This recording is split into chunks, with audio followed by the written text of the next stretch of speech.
Hello, আজকে বৃহস্পতিবার দিনকে আমাদের দুপুরে খাবারে কি কি আছে দেখে নিই। এই যে থালা টালা সব রেডি, খাবো আমরা।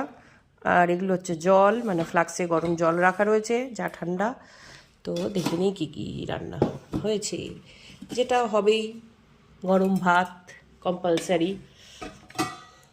তারপরে কি হয়েছে, এটা হয়েছে আলু দিয়ে ফুলকপি আর সয়াবিন দিয়ে একটা রসা টাইপের।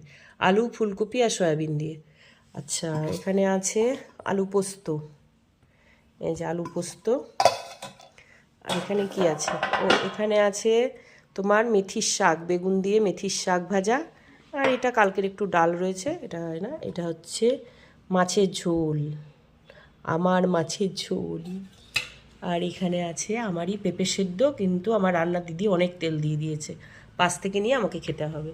তো যাই হোক, এই হচ্ছে আজ